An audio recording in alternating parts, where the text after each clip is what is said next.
maganda at masiglang araw sa ating mga mag-aaral sa ika-4 na baitang. Malugod namin kayong inaanyayahan na manood dito sa Tirad Pass Network, Kanlungan ng Kaalaman, tungo sa kahusayan at kaunlaran. Tara na!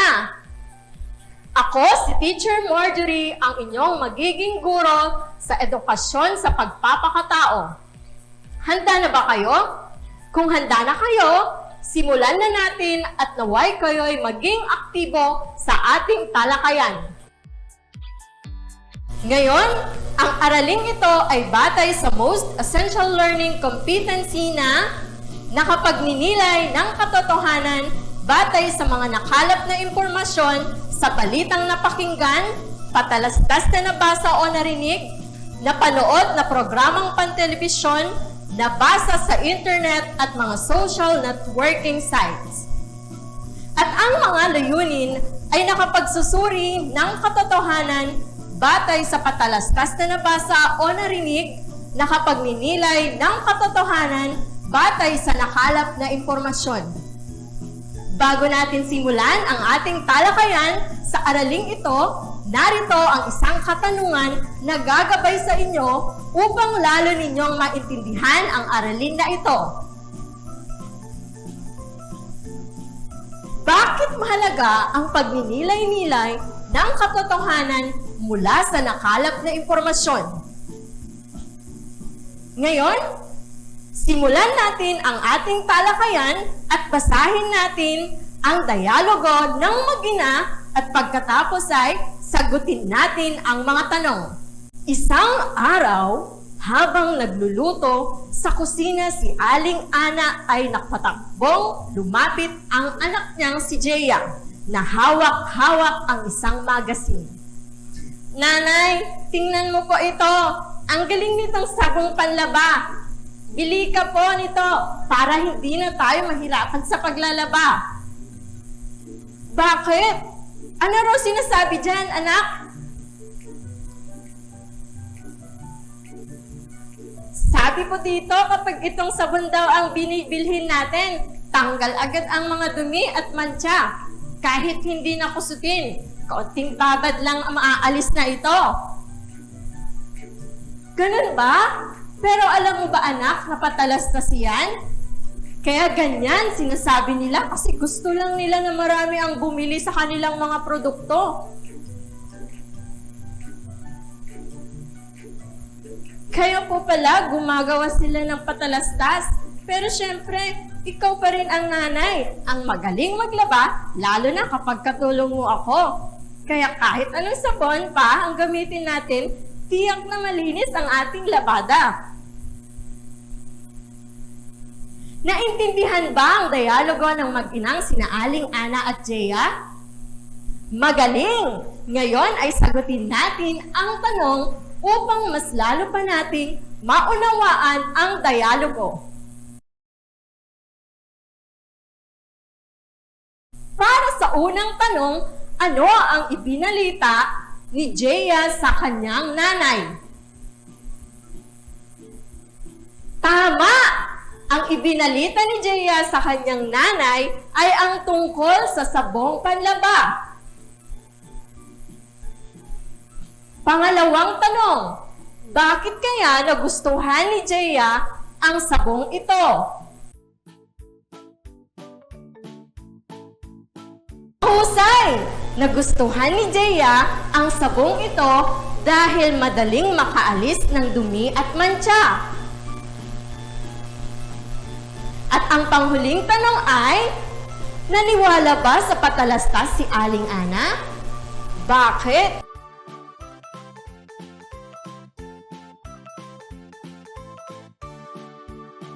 Magaling! Hindi naniwala si Aling Ana dahil patalastas lang ito upang bumenta.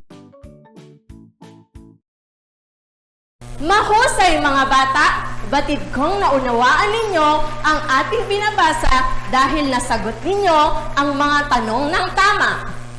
Ngayon, ay ating susubukin ang inyong kakayahan sa pagsagot ng mga activity. Handa na ba ang lahat? maglabas ng kwaderno upang doon itala ang mga sagot, makinig at sabayan ang guro sa pagbabasa. Sa unang activity, suriin ang patalastas na ating babasahin at sagutin ang mga tanong pagkatapos. Isulat ang titik ng inyong sagot sa inyong kwaderno. Gusto mo bang maging matalino? Huwag nang mag-alala. Nandito na ang Magic Capsule. Natutulong sa iyo, kaya magpabili ka na sa nanay at sa tatay mo.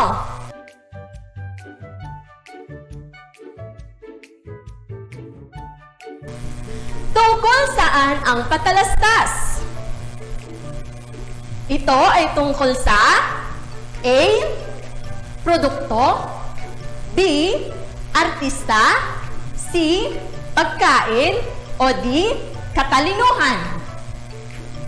Bibigyan ko kayo ng 5 segundo bawat tanong upang pag-isipan at isulat ang sagot sa inyong kwaderno.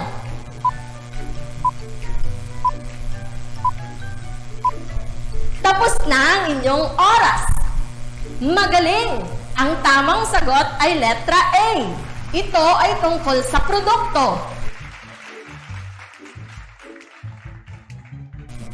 Ano ang epekto ng patalastas na ito? A. Nakapagpapatalino sa tao. B. Nagiging mapanuri sa pagbili. C. Nakapagpapaganda sa magulang. O letter D. Natututo ng maraming kaalaman.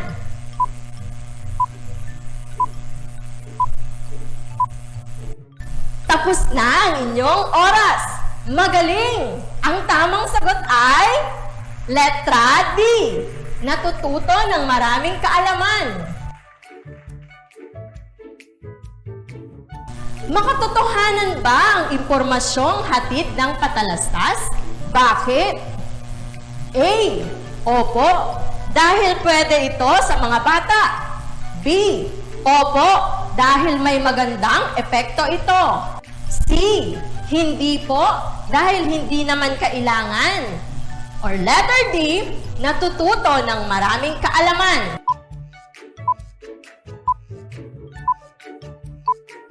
Tapos na ang inyong oras. Magaling! Ang tamang sagot ay letra A. Opo, dahil pwede ito sa mga bata.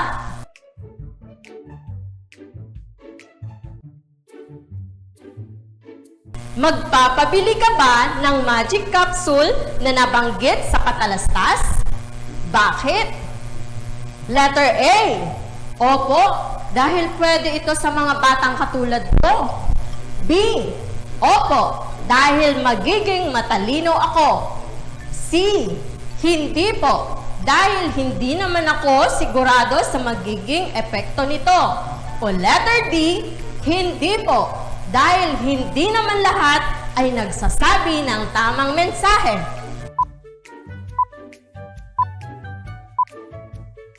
Tapos na ang inyong oras. Magaling! Ang tamang sagot ay letra D. Hindi po, dahil hindi naman lahat ay nagsasabi ng tamang mensahe. Ano ang una mong gagawin sa mga patalastas na iyong nabasa? Bakit? A. Bibilhin ko agad ito upang hindi ako maunahan ng iba. B.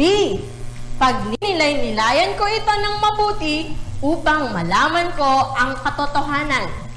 C. Paniniwalaan ko ang sinabi nito upang maging masaya ang gumawa nito. O letter D. Hihikayatin ko ang aking mga kaibigan upang bumili rin nito.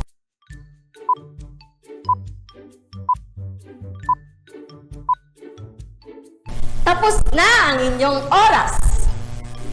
Ang tamang sagot ay letra B. Pag ninilay-nilayan ko ito ng mabuti, malaman ko lamang ang katotohanan.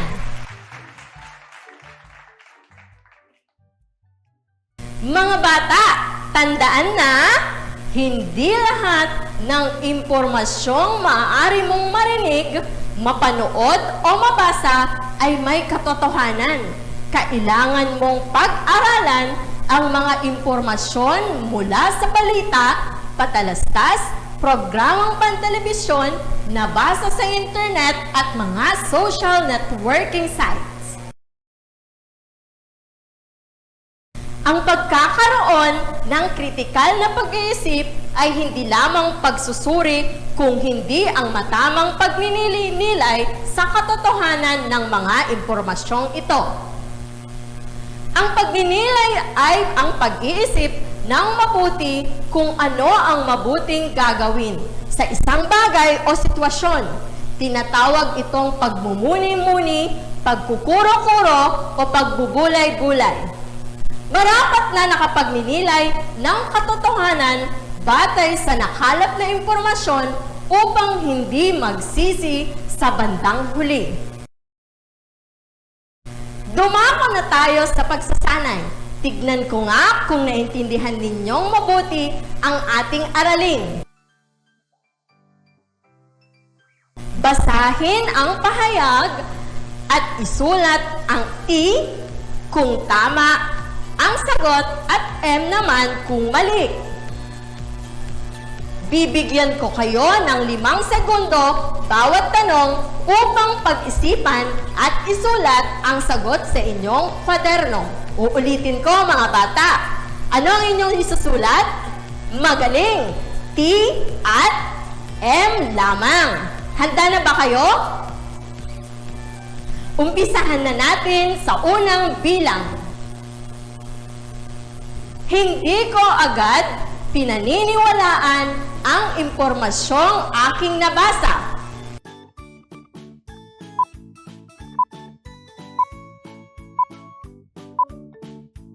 Tapos na ang inyong oras. Magaling! Ang tamang sagot ay T.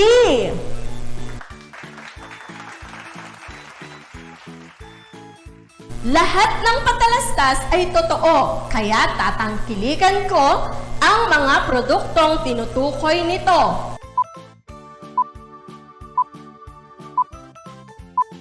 Tapos na ang inyong oras. Mahusay! Ang tamang sagot ay M.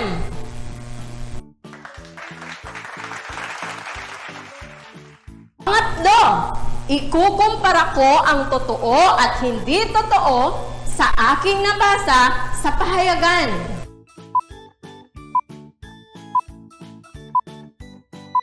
Tapos na ang inyong oras. Tama! T ang tamang sagot. Pang-apat, paniniwalaan ko ang mga patalastas na aking nababasa dahil ito ay totoo.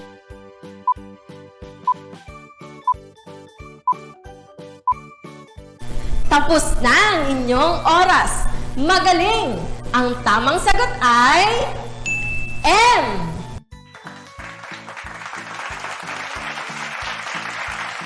Panglima, inaalam ko muna ang katotohanan bago ko paniwalaan ang aking mga nababasa.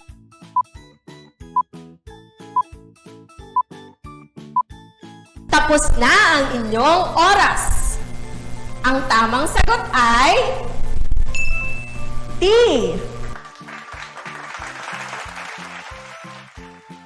Pang-anim, upang magamit ng tama ang internet, kailangang malaman ang mga salitang kaugnay nito tulad ng Facebook, YouTube, at iba pa.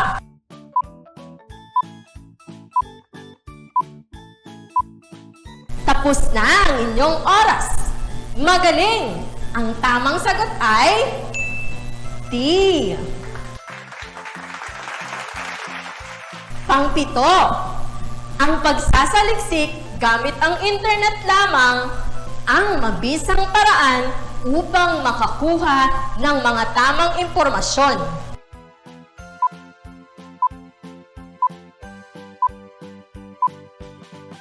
Tapos na ang inyong oras. Ang tamang sagot ay M.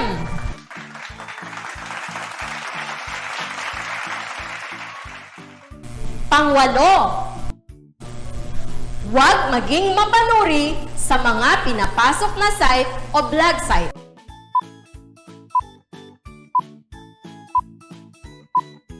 Tapos na ang inyong oras. Mahusay. Ang tamang sagot ay M.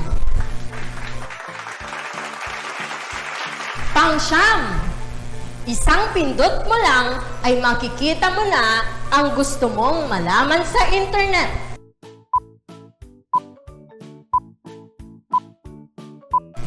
Tapos na ang inyong oras.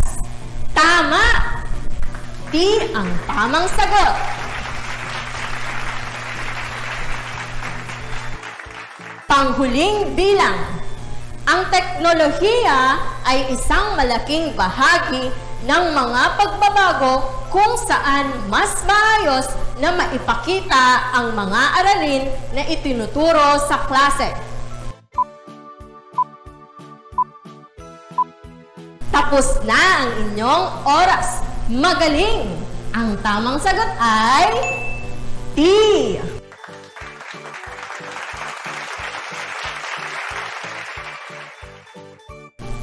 Napakahusay! Mga bata, inaasahan ko na marami kayong natutunan sa araling ito at laging isasabuhay niyo ito sa pang-araw-araw na pamumuhay. Laging tatandaan na think before you click. Salamat sa inyong pakikinig at panonood.